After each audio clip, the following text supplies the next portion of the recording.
Good morning, Canada. Good afternoon, Paris. It's 4 o'clock, I guess, 4:30 in Paris right now in France. We are now starting a new panel. We just finished the one before about the success stories of those alumni students in France. This session that we're going to open now is more about you to be ready for the cultural experience you will have should you decide to go to study in France. We have a panel, a roundtable with different people from different horizons. That would be very, very interesting to listen to them. I'm going to introduce first our moderator, Eric. Eric is the founder of the Candidate Coach, which is a boutique admission consulting and a career coaching agency. Eric used to work for Sciences Po and as well as the University of Long Island, where he's original from. I know Eric when he was back then at IESEG. He was a director of recruitment for the MBA program, a global MBA program, at IESEG. And just to finish up with the presentation of Eric, he wrote a book that some people might find very interesting, especially for that topic today, which is getting into MBA in Paris. Without any further ado, I'd like to leave the floor to you, Eric, and the mic for you to start the session. Thanks very much. Thanks, Frank. Hi, everyone. Welcome back. If you're tuning in since yesterday, I'm happy to be with you again today to hopefully answer some of your questions. I have with me three fantastic professionals who come from a variety of backgrounds, who I'm going to ask them to introduce themselves in just a moment. And yes, as Frank said, I'm the former director of recruitment for the MBA program at IESEG Business School. And now I coach. I do admissions consulting for anyone looking into a master's or MBA program here in France or really anywhere in the world. I'm here to help. That said, I guess I'll go one by one with my colleagues. If they could each please introduce themselves just quickly for a minute. Like, tell us where you're from originally, which French institution you're connected to, and where you are now. Why don't we start with, well, Arvind is on the screen first. So Arvind Raman, why don't you say hello? Hello, everyone. Eric, pleasure being here. And Franck, thank you for the invitation and for organizing this session. I'm Arvind. I was born and raised in India, but I did my undergraduate studies in the US. And most of my professional life has been in New York since then. I am massively interested in the luxury industry, luxury fashion design. So I chose to study, do the MBA that is at IESEG because their luxury brand management program is one of the most prestigious and the longest that's been around in the world. So I just graduated actually this past month. Very, very happy overall. And it's been lovely having this year to live in Paris and absorb French culture. Thanks, Arvind. Up next, let's have Sara Vanos. Introduce yourself, please. Sure. Thanks so much for the invitation today. Really happy to be here. So I work at HEC Paris. I'm the director of marketing across the MBA programs. Prior to that, I actually worked at the Rotman School of Management, and I'm originally from Canada. So I'm happy to talk to you today about any cultural things that I noticed, and as well as the great institutions in France that you can join.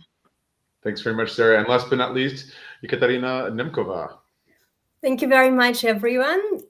So I'm originally from Russia. Maybe some can guess from my name. But before coming to France, I spent 12 years in the UK working in a business school, in the Nottingham Business School there. And now I'm actually based in Paris as well. And I'm an associate professor in international marketing in IESEG. So my specialty is cross-cultural management. I'm passionate about culture and really, really happy to answer all the questions today. Thanks, Katerina. Okay, so this hour's conference is called the Cultural Preparedness Kit. So what that means is for those of you in Canada or wherever in the world that you may be from, there's obviously going to be a little bit of difference in culture. Some call it culture shock when you come to a new country and you're about to study there for a year or several years. So this is meant to give you a couple of tools and things to think about to be best prepared to start your year abroad or several years abroad. So to start off, I will say that France has a vibrant and unique culture of which its citizens are certainly proud. So I want to dive into some of the areas that might not only be a source of culture shock, but also actually really charming and make France one of the most cherished cultures in the world. I think Paris is one of the most visited cities in the world. And well, let's start off with a favorite pastime of the French, and that is cafe culture, dining, restaurants, service, anything to do with that, even like alcohol with meals. That's pretty broad. But I think my panelists have an idea of the direction I'm going with this. So whoever wants to start, each take a couple of minutes to share some thoughts, any of those things that come to mind. And if you need me to repeat, I can. I'm happy to. So maybe Sara, would you like to start off? Sure. Okay. I guess in coming here and every day, and the students who join HEC Paris, I think they're really happy with the wide variety of amazing, delicious food, the experiences that you can have in restaurants. You can sit outside in a cafe and just have the most beautiful view on like the Louvre or a historic monument. So overall, I would say culturally, it's shocking in a good way because it's just so beautiful and so breathtaking that sometimes you can't even imagine that you're sitting in this beautiful spot in the middle of Paris that was only something that you dreamed about before. So I'd say a lot of people who come to live or they come to study, it's just one of the enriching parts of everything. And of course, you have a wonderful wine list or champagne if you like that as well. So you were talking about, the food, the wine, etc. Yeah, so I would say just shocking, but in a good way because it's so beautiful, but also there's so much choice and then it's really delicious. Maybe the tendency to have like an entree, plat, and dessert is a bit different than your typical when you go in a restaurant in, I don't know, Toronto or Vancouver, you might just order like a main, whereas here it's kind of more cultural to order the entree, the main, and then a dessert, which is really nice, but kind of overwhelming maybe when you're visiting or when you first come. Thanks, Sara. Maybe Ekaterina, would you like to add on to that? What are some of your thoughts in the whole world of dining, restaurant world, service, and so on? Yeah, for me, it was a discovery because I also live in Paris, like I live in a quite central location. But I would say regardless of where you live in France, you will have this cafe and restaurant culture. It's not like you have to be in one specific location in order to enjoy it. And for me, it's like every time when I go outside, I feel there is a message in the air that people are just enjoying life. They're really taking their time. And it might be with friends, but it also might be just having a cup of coffee by yourself. And I don't know, sitting with your laptop and just, yeah, exactly like Eric is doing now. Exactly. It's just like enjoying yourself, enjoying the time, taking the time, appreciating. And for me, this is something special because I feel like it's almost like the whole year round, like even if the weather is not great, like it's been raining for a couple of days here, and still like there are cafes where it's heated. You can just really enjoy 12 months of the year. So for me, that was a huge discovery, and I'm really appreciative of that because I think French people know how to enjoy simple things. So it's not like having any specific meal, but it's just like really appreciating what you have. For me, that's very special. Forgot that I had muted myself because there was an ambulance going by. Also, a feature of cafe lifestyle is, is the noises that you might hear while sitting on the terrace. But it's something that French people really cherish, is spending time, first of all, with their meals, whether it be lunch or dinner or having a coffee. It's not so fast on the go, high speed as we have in North America, particularly in places like New York, where I'm from. Yeah, taking that time, whatever the meal of the day, and really enjoying and living that moment, being surrounded by beauty, as Sara said, it really is one of the most beautiful cities in the world. But I feel like also there's sort of an elephant in the room when people talk about service. There's a sort of legendary, a negative stereotype about poor service or rudeness in Paris. So I sort of want to address that head on and not ignore what people may have as a preconceived notion about restaurant life. Arvind, would you like to comment on that? Oh dear, Eric, opening the Pandora's box straight off. I mean, look, I'm not going to beat around the bush. I think there's certainly an element of the American in me that values efficiency and promptness in service. There's also the Indian in me who values the courtesy and the extreme ceremony and hospitality, neither which, frankly, I find exist quite to the same extent in France. The service can definitely be perceived as at times inefficient, perhaps, or inattentive. But I think where that comes from is really that there's such a pleasure and such a rigor in the métier of people here. So you walk into the boulangerie, you walk into the fromagerie, you walk into the cave, to buy your cheese or your bread or your wine or whatever it is. And these people are going to be incredibly knowledgeable about that particular domain. And it really is perceived that the onus is a little bit on the customer to try and engage them in conversation, to try and ask them questions that are intelligent, to communicate a little bit what their tastes might be and what they're looking for, and build a relationship with that local person who then becomes your local boulanger or chef de cave or whatever else, which takes patience. And I think that addresses this idea of time quite nicely, which Ekaterina mentioned as well, taking time over a meal. Again, when I was first invited to meals by people in France, the American in me was going, oh, okay, it's 5 o'clock now. I've been here since 12. Let's get a move on. Where's dessert? Like, I need to be out the door. But no, there's very much the sense that you really take time on a Sunday afternoon to spend hours at the table, eating, talking, drinking. And when it comes to drinking, I mean, I think one of the greatest pleasures of France is the variety of champagnes. I mean, you think that it's just Dom Pérignon, Moët & Chandon, Veuve Clicquot. No, there are hundreds of small producers making exquisite champagne that you'd never have heard of had you not come to France to live here. So as a champagne lover, that's definitely been one of the great, great joys, gastronomically and culturally, of being in the country. Absolutely. Thanks for sharing all of that. Yeah, I really appreciate that point about like when you go into a fromagerie, which is like a cheese shop, or a boulangerie, which is a bakery. There is a certain pride and knowledge that they're happy to share, and there's an engagement with the customers, especially if they're regulars. You know, people often return to the same boulangerie or fromagerie each time, so they have a relationship. And there are there's an exchange that happens. And so for somebody who like me, who's on the New York Minute and like I want to get my baguette and go, like it can be hard. And that is, I think, a quintessential example of culture shock. You know, you're in a different place, and it can be hard to get used to that. But then with time, usually you start to appreciate for what it is, and that is part of the reason why you moved to that country, right? To experience that difference.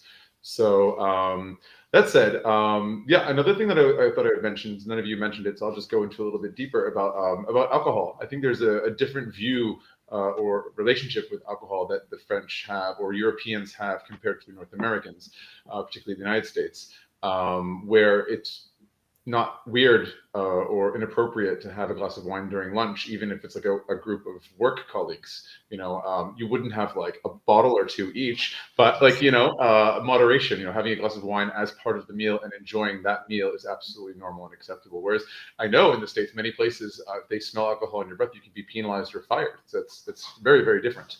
So there's a more, let's say, relaxed approach to alcohol, and I think it works in its favor as a country.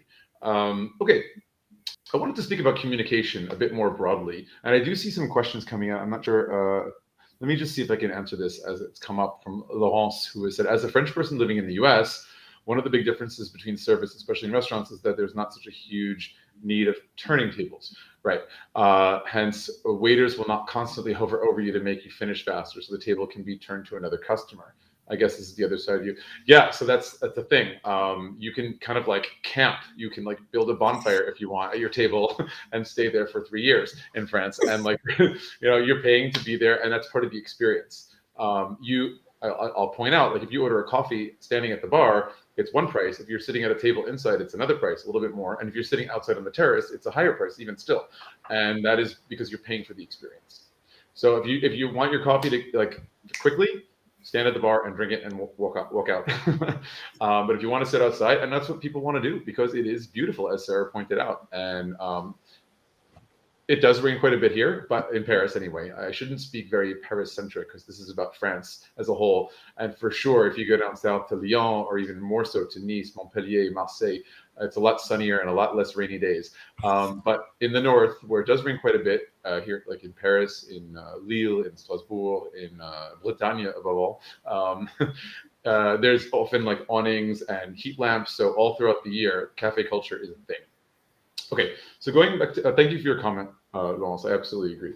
More broadly speaking about communication, I think one of the primordial rules of coming to France as a tourist or a resident is knowing about saying bonjour. before you start any conversation. And since Ekaterina laughed hardest about that, maybe you'd like to expand or tell a story about the bonjour, the importance of saying bonjour. Absolutely, because I've been living in France for 1.5 years, and I also like tried to prepare myself for this move from the UK to France. And one of the first things I was said that bonjour is the most important word. And when I moved, I didn't speak French, so now I'm learning. I'm much better, but I didn't. I literally had like maybe 10 words in my vocabulary, and I realized that if you don't start the conversation with bonjour, there will be no conversation. So, for example, stopping someone on the street and saying, "Excuse me, can you help me, please? Excuse me, do you speak English?" This does not work. If you say the same bonjour and then you say parlez-vous anglais, like do you speak English or whatever phrase you have, then people are much more likely to help you. They will be friendly, they will be smiley. If this word is not there, then yeah, they just go. And I would say like this is like with bonjour, it's about saying goodbye, thank you, like please, like all these words, they are a must. Yeah, so this politeness, it's very important. And that's that for me, it was very different from the UK again, and I guess it's like you get guys like from North America as well. Totally. I mean, yeah, coming from New York, you could just, be standing out on the corner and there's a guy selling a hot dog or a coffee. You just be like, hey, which way to Times Square? You don't have to, politely say, bonjour, hello, how are you? So we're used to that. And that's a difference. I think if you just start speaking to someone, first of all, it kind of jolts the system of a French person. They're like, what's happening? And second of all, they'll often correctly say bonjour, like you forgot something. So be ready for that. And you will learn. It's very easy. And I think everyone in the world knows the word bonjour. But speaking of greetings, hellos and goodbyes, what about la bise? So la bise translates to a kiss or the kiss. And I think the French are often known for giving a kiss, hello and goodbye. Is it 1, 2, 3? Do we start on the left or the right? Do we kiss our colleagues? Do men kiss men? How does it work? So it can be very confusing. And I think even the French get confused about it too. Who would want to take the commentary about la bise? Sara, Arvind? Sure, happy to. I always do it without exception, even with the mask on. I find it incredibly charming. I do it to men and women and those in between. The rule for me, if I like you, it's 3. And I will force you to do 3. Because as I say to them, 50% more kisses, 100% more warmth. And I strongly believe this to be the case. Paris, typically the standard is 2. I force, but I believe that's the standard in the south, or is it 4? Because there are parts of the country where people do 4 apparently, which feels a bit excessive. So, I mean, I would say it's personal preference, frankly, but it's just it's one of those ways of connecting with another person that just feels particularly culturally significant and warm and physical in a way that you don't often have in a big city such as this. So, sure. At certain times during COVID, we've kind of been told to stop, the kissing, obviously for social distancing. But outside of the context of COVID, Sara, what do you think about la bise, like Paris versus the South? What do you know? I should ask. Maybe I would just caveat it by saying it's kind of optional most of the time, unless you know somebody really well. So you don't have to expect to come to France and like have people getting up close and personal right away. It's usually something that if you know someone quite well, yeah, it's like a hello. It's kind of like if you hug your friends, I think in like Canada or the US, it's the same type of thing. So I wouldn't typically do the kiss or the bise with somebody that like I met for the first time, or even somebody I met a couple times, or unless I was quite comfortable. Some colleagues, if they're like really traditional, might do it, but it's quite rare, I would say, nowadays. So I think it's a really nice thing, but it's nice when you're comfortable and you kind of have that option and you can kind of read things. For me, it's usually 2. I think most Parisians kind of default to 2, but of course, I think it can vary depending on where people are from. Absolutely. There's definitely a regional impact. For me, Paris, it usually is 2. But it's funny, like I'll go back home to where I'm from in New York, and in New York, we usually do 1 kiss. Female to female or male to female usually is typical. And then I start doing 2 to people, or like my father, and like people are like, what's going on? Like, yeah, so, you do what feels comfortable for you. I think the message is, as somebody who's visiting or planning to study here. Do what makes you feel comfortable. Usually in like the office or classroom context, you're not kissing everyone, but as you do get to know your colleagues and classmates, you may develop that closeness that you feel like doing that. So feel free to jump in. That said, there's a difference between tu and vous in French, and there's a proximity thing, and that can be complicated. You know, I studied French in high school, and we learned that tu is for people that you're very close to and informal, and vous is the formal for strangers, for people who are much older than you, and so forth, perhaps like professors and like police officers or someone that you want to show respect to. But when I came here, what I didn't know was at what point do you transition from vous to tu? And so who wants to expand on that if you know? I'll let whoever has the answer to take that. Sarah? I wouldn't claim to know. But Okay. I mean, of course, you kind of get in these situations. And in Canada, we're lucky that we get a bit of French in school. So when you come here, you're in maybe a more comfortable spot. So I think it's a great place for Canadians in general to study, because when you come here, you have this basis of French and people are quite welcoming to it. Sometimes, depending where you study in Canada, there is no tu and vous, and you are able to tutoie everyone. So if you went into a bakery and you said like thank you, but you did it in like an informal way, it would be okay maybe in Quebec, but not as okay in France. So it's an easy mistake to make. I would, when you come at the beginning, always default to vous for everyone. And then they will tell you when you can tutoie them. So they'll actually give you the sign and they'll say like, okay, we don't need to vous voir, or you can tutoie me. And it's probably the safest kind of thing to do. So just default to vous. They'll invite you to them. And yeah, that would be kind of my rule of thumb based on my experience. That's it. I didn't know this verb, vous voyez et tutoyer, which basically is the verb to speak in the tu or the vous form. And usually there's a conversation at some point. It could be quite early on, if people are quite informal personalities, or that might last a lifetime. I know some people that they call their mother-in-law vous like their whole life, or even some people call their parents vous, which is very, very formal, but I think that's kind of high society and not very common. Yes, so thank you for all of that insight. Arvind reminded me, going back to the restaurant scene, about tipping. Tipping is something that is different here in France compared to North America, or I should say Europe compared to North America. Although apparently the concept of tipping did start in Paris like 100-something, 200 years ago, and kind of spread around, and it's since been largely lost. So I don't know, Ekaterina, what do you think about tipping? What's your experience about tipping here in Paris or in France? Okay, I'll share my experience. Like I would say it's not compulsory. That's quite short, because what I experienced in North America, in the States, that it's a must, yeah, and it's a must about like 15, 18, maybe 20% of the tip. Here, if you had a great service, you might choose to tip. It might be like 5-10%, but you're not obliged. Nobody's expecting that. Maybe you guys have a different experience, but for me, there was a very big difference with North American culture in that. Arvind, did you have anything to add to that? Sorry, just unmuting. No, I think that was beautifully summarized, actually. It entirely depends on whether you feel that service went over and above, and if you'd like to reward that special attention that you got.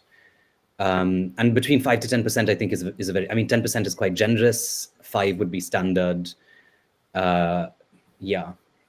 It's also, it's subtly, if you happen to like a neighborhood place and it tends to be very crowded, tipping is a subtle way of saying, you know, I live in the neighborhood, I'm here quite frequently, remember me, and invariably you will be remembered. So it's like it's a nice way of schmoozing your way into the good graces of an establishment that you want to patronize regularly. Absolutely. Thank you for reminding me about that. Sorry, yeah. I just wanted to jump into, because I think it can be kind of an awkward question, like should I, shouldn't I? I think it's good to note that it's like built into the salary of the people working there. So they are automatically kind of given a tip. So it's like, and usually depending of course on your personality and what you like to do, but it's usually like really exceptional, because you should kind of feel as if they've been received like the tip that is good. But if you think like they went over and above, you can give some, but you shouldn't feel obligated. And I think that people are very happy and like surprised, even if you just give a little, because it just says like today this was really exceptional. But I think usually it's just in exceptional circumstances, and then it can be even just like €5 just to show like, wow, this was great. Absolutely. Thank you for bringing that up. I did actually mean to say that earlier, that they're salaried servers. And so they have the tip built into the check. Absolutely. Or into their salary, I should say. Okay, so continuing on with communication, and what about in public? There's definitely something I've noticed about communicating in public. If you're especially on public transportation, the metro, a bus, the train, or even if you're like, well, in a restaurant for sure, but even in places like a park, I've seen, like, what do you guys observe about the French? What's considered the norm here? Anyone could take that, unless you want me to call on you. Shall I go then? You've already started, my friend. So I think that one of the interesting things is the conception of the public domain and the individual space in the public domain in France versus the US, for instance. I think that the US has, following from its slightly more individualist character, there's this sense of you have the right to take up space in the public domain, and that the public domain exists for you as a citizen. Whereas in France, there's much more of a sense of the public domain as a shared resource, and you share in it and you partake of it, but you also have responsibilities towards it in terms of your civil responsibilities, keeping it clean, being respectful of the people around you. Definitely this issue of volume and loudness comes up quite a bit, making sure that you're not speaking above a whisper when there are people next to you, that they can carry on a conversation easily. Having a certain kind of grace and discretion in the way that you conduct yourself, basically, and being very aware of your external space and making sure that you're not in the way or blocking other people from accessing, say, the train or a door or whatever that might be. So yeah, I think body language as well as vocal speech, these are both things that there are codes and that there are ways in which you interact with other people and with society at large that are quite different, but they're not that drastically different from, say, the UK or other parts of Europe. For me, I feel like the difference is more with the United States and potentially Canada, but I'm sure Sara can speak better to that than I can. Yeah, like what I also noticed that it's actually, like, people can tell, like it's not like basically they tell if somebody's not behaving well according to the French standards, and it's also a difference which people can expect. So never take it personally if something like this happens to you, because it's almost like inbuilt in the French culture that the performance is a really good part of it. So if somebody's not performing, you might be told about that. And I would just say, if something like this happens to you, just never take it to heart. Just say, okay, great, I'm learning new things about the behavioral cultural code or whatever. So absolutely. Sara, anything to add as a Canadian? I mean, I think I've had a pretty good experience, but also, like, I did come in speaking a bit of French, so I think that can maybe change one's experience. Maybe just that people are quite considerate. So it's not, I would say it's just have the same consideration that people are giving to you. So making space for someone to get on a train, or, getting out of the way of a door, or saying hello in an elevator. So I think just taking the time that you might sometimes, if you're not in France, not take the time to do, like the hello at the beginning, that can continue through the elevator, and just trying to think about others in different situations. And then I think you'll be fine overall. Yeah.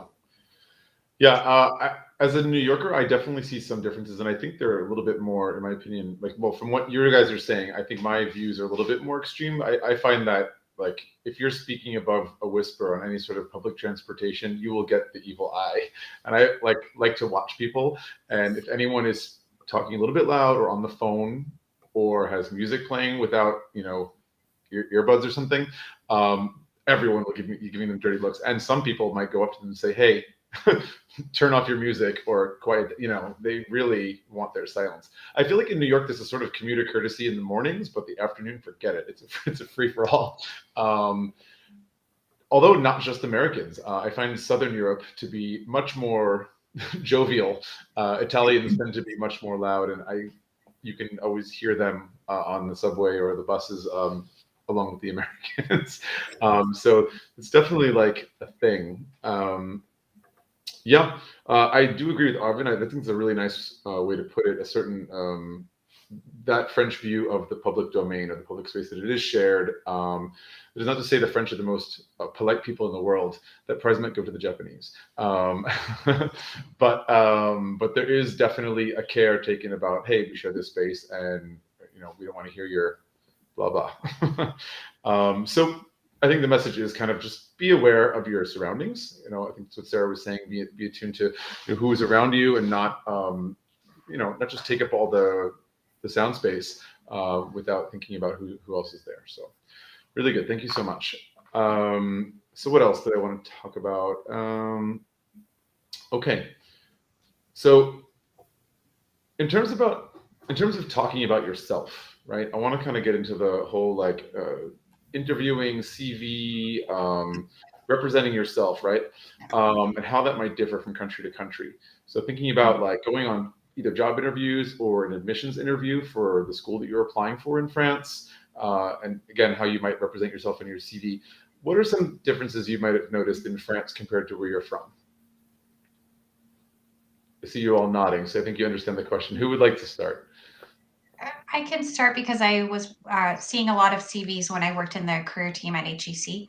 One of the biggest differences, which you would probably never do in Canada or US, is put a photo on your CV. So it's changing a little bit with LinkedIn, but in France, it's quite common and almost even expected to include your photo on your CV. In Canada, if you put your photo on your CV, HR might not even be able to take it to the next steps. So I think it's good to look at a typical CV template or look at what employers are expecting here, because it's quite important.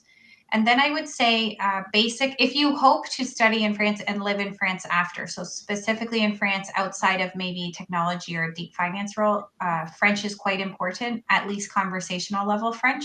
So if you don't know any, you could already start learning. Because even if you don't need it in your day-to-day job or your presentations, it's going to be really important in like embedding yourself within the company, getting to know your colleagues, and that's quite important. So maybe I'll let you guys jump on to that, but I would say those are my first kind of two keys. Yeah, thanks, Sara. Ekaterina? Yeah, I wanted to add something on like interviewing process, on my observations, like in comparison to English-speaking world, let's say like this. It's about the way how questions can be detailed. So you might be asked some personal questions on the interview, which would not be acceptable in the North America.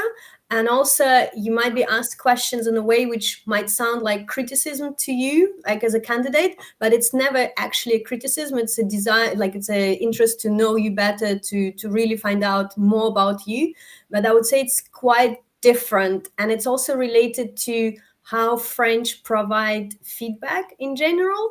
And if you talk about like sandwich approach, which is very common in North America, that's not the case here. So usually people would talk quite directly. You want to explain on what that is, the sandwich approach versus... So of course. Yeah. So for example, if there is something negative your boss or your professor wants to share with you about your performance, in North America, you might hear something good first, that you've done really well on ABC. Then you might hear that something didn't go as planned, or it was not up to a standard. Like it would be really, really nicely packed. And then again, it will finish with something, but you still had a great year, you had a great month. Yeah, so it will be nicely packed in between two positive things, and there will be one negative thing, like a future direction for improvement. In France, this is not the case. So guys, don't expect that. If there is something which your boss, or your professor wants to share with you, it will be quite directly said that this didn't work and it has to be changed.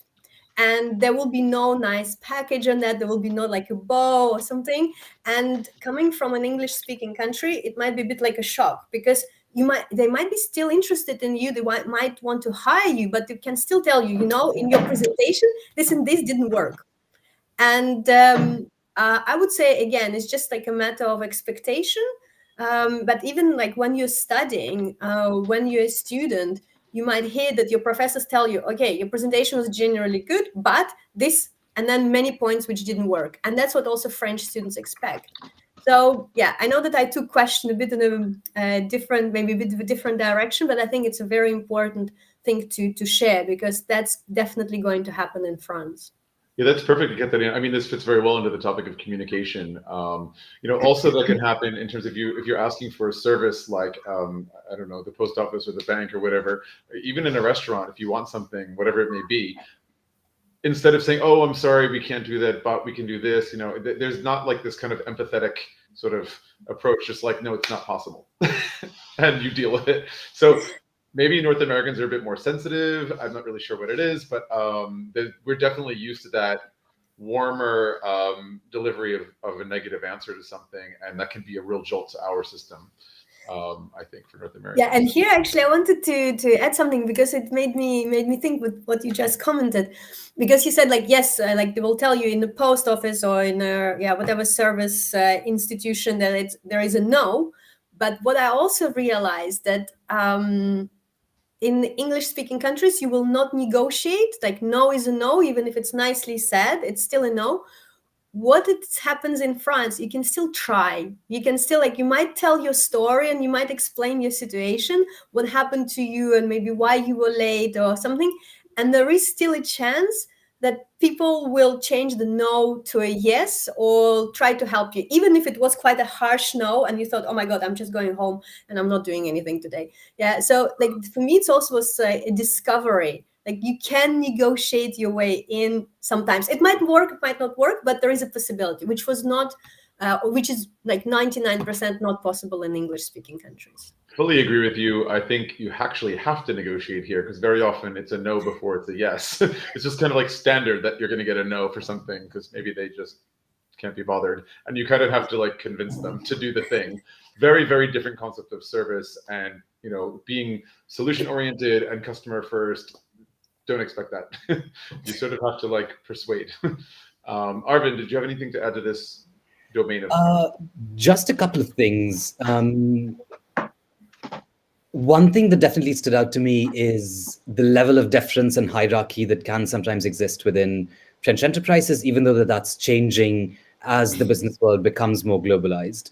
But the extent to which, for instance, you address your superior not by their first names, as you would do in the US, for instance, but as Monsieur de Baibarac, or I don't know.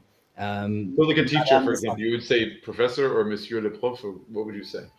So Professor in an academic context, absolutely. Mm-hmm. But if you were interviewing, you would always start with Monsieur, rather than just Julien or Sylvain, whatever the first name happened to be. The CV thing, I mean, I think what Sara said is very interesting. This is like particularly something that makes me very, very uncomfortable, is putting my photo on CVs. There's also a fairly different format, as I understand it. So in the Anglo-Saxon world, you would start each bullet point with a verb. So you would say led, managed, created, developed, founded, whatever.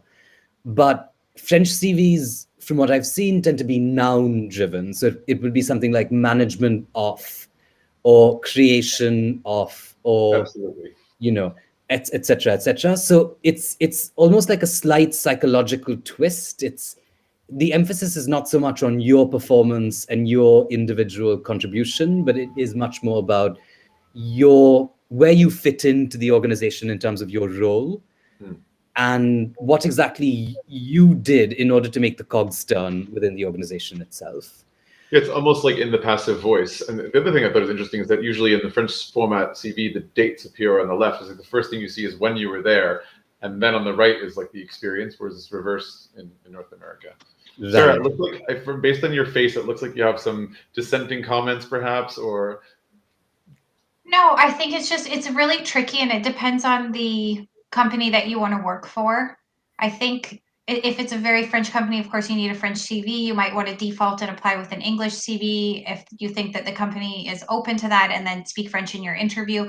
I think there's just so many nuances that it's hard to get all of them right.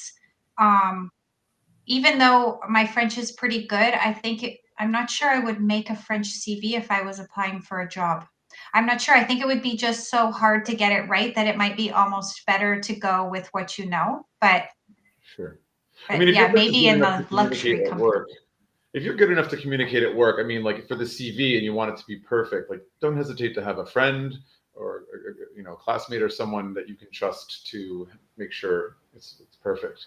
I think that intention is important as well. If there's a clearly demonstrated intention to learn the cultural codes, to integrate to some extent, to learn the language, then there's also a lot of flexibility in leeway that's offered. So, I mean, the most important thing is not being afraid to make those small mistakes and to speak maybe grammatically not the most accurate French, because there's a genuine appreciation for the fact that you've made that effort. And to not hold yourself back feeling, oh, well, my linguistic skills may not be the best. It's fun. Like you learn by speaking. Absolutely. I also just want to make a difference between applying for a job here in France and applying to study here. If you are applying to study here, I think it's nice and it shows, an effort and an intercultural awareness on your part as an applicant to attempt to go into the French format. But it is not the end of the world, I don't think, and correct me if I'm wrong, colleagues, if your CV is in a format from where you come from. As long as it's understandable, and close enough to what they're looking for, I don't think you're going to be penalized, because they're probably, at HEC, for example, used to receiving resumes, CVs from all over the world and don't necessarily get the French standard. That wouldn't, in your opinion, Sarah, penalize them? No, please don't put your CV into a French standard if you're applying for a business school, I would say, in France, unless maybe it's a French program. But for example, our program is 100% taught in English. Of course, we receive CVs from all over the world. Just make sure that it's clear it's relevant for business school. If you look at point by point, you wouldn't necessarily want to dive into something really technical, because it would be typically an admissions committee that's reviewing your CV. So just make sure that it's clear what was your function, role, in what company, what were your main tasks, what happened in the next company, show career progression. Definitely 100% in English for HEC and most other business schools with English programs. But yeah, don't worry about a format. Just a clear format is fine. We see different formats, but we just need to be able to figure out what did you do in each bullet point quickly and easily. As Arvind said, it's very much about intention. Like in this case, what you're going for, are you applying for a degree, for a job, for an internship, for a volunteer experience? That will dictate how your CV looks. Now, my point in bringing that up is just to not intimidate anyone over in Canada who might be thinking about studying here. Go with what you know, and that standard, Western format will work fine. On the other hand, if you're applying for a job here, it becomes a little bit more important depending on the company you're applying for. Is it a very French company? Is it more multinational? Is it, say, an American or Indian company here in Paris? That will also dictate how your CV will be formatted. And you might want to work with a coach or someone like a career counselor from the school you've gone to at that point. And rest assured, there are usually very strong career services at most schools that can help guide you with those kind of things. I am conscious of the time. We are getting towards the end. I am monitoring the questions as far as I can tell. I don't see any new ones coming in, but if Franck or Julien have any questions that they know about, that they want to jump in, feel free at any time. Otherwise, I'll go ahead. Yeah. No, you just see, as we do, the flow of questions, and you already brought them to the audience and to the panels. We can listen to you at the end of the day, I would say, but for an extra few minutes. And I would just wrap up after maybe your last question. Very good. So just jump in anytime when it's time to stop and you want to wrap it up. But okay, so I'll move on with another question or two. So I wanted to bring up to the panelists about like the classroom. How might that be different in France compared to North America? Like, what are the codes? Arvind, you already started kind of in terms of addressing the professor, but I'm thinking about like also schoolwork, homeworks, attendance, tardiness, being on time, coffee breaks. What experience have you had or want to share about? So one thing to be aware of is grading and grading culture in France, because coming from the US, AA plus is not unachievable. The French grading scale tends to be on a 0 to 20 system. 15 is already considered very, very good. 18 is considered like almost prodigy-like in terms of your precocity. And 20 is tantamount to saying that you're so perfect that you have nothing more to learn. So, it's not shocking to receive a grade between, say, 13 and 17 with a 15 average. It's a much harder grading scale, I would say, than I was used to, at least in my undergrad in the United States. And I went to a fairly reputable university. Coffee breaks and coffee culture, I love it. It's sacrosanct. You absolutely must take all 15 minutes. Tardiness in attendance, I love at least the way my school functioned, which is that it was almost uncivilized to be on time. You have to be 5 minutes late and take another 5 minutes to chit chat. And if it's an hour-long meeting, then you have a meeting for 50 minutes, which I find profoundly civilized and not at all like the hegemony of punctuality and slavery to the clock, which I detest in the Anglo-Saxon world. And in Germany also, actually, and maybe the Swiss also are like this a little bit. But I love that kind of slight looseness with time. But that's something that is maybe a little bit more institution specific, and that's something that you find out very quickly.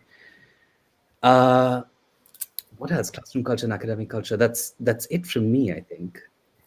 Yeah. Ekaterina? Yeah, I will just jump in with, I think it's in line with Arvind said. There's definitely more formality, and there is a big distance between a professor and the students, and it has its positives. Do your students have to call you madame? They call me Madame, they call me Professor Nemkova. So like I'm also a bit used to a more informal approach where maybe you share like a bit more personal stories, and I'm used to people addressing my first name. But very quickly you realize that this is not the case, because that's how French students are trained from like quite an early age. And if you're coming to study in France, you're most likely to be immersed already in this culture, so you will become a part of it. In terms of the attendance, it tends to be compulsory, because I'm also like, I'm working in a business school. I will not talk for all institutions in France, but in business schools, it's compulsory. So if you're not there, you're expected to give a reason why you're not there, and maybe even some proof of why you're not there, like a doctor note or something like that.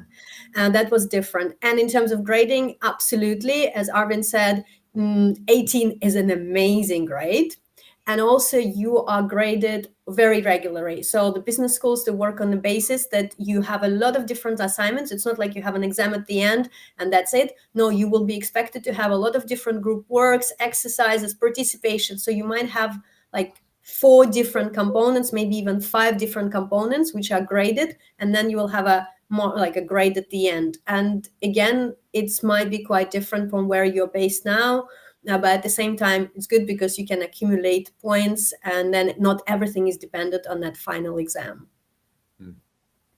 Very good. Yeah. You guys both mentioned the grading system out of 20, and 15 is a typical average. So, people from the States or Canada might calculate, that out of 100 and say, oh my God, I got a 75, which sounds horrible. And you can't do that. You cannot measure your scores in France in school by the American system or Canadian system. It's not like that at all French schools, though. For example, at HEC, we use like A, B, C, D, etc. You have to be on time. You have to arrive at, the time your class starts. When I did the executive MBA, I had to be there at 8:30 sharp. Otherwise, you can't attend the class. So I think it's just good to understand maybe the fit, the culture, what's happening at each school, because it can be really, really different depending on, I think, how it works. And similarly, like my professors went all by their first name.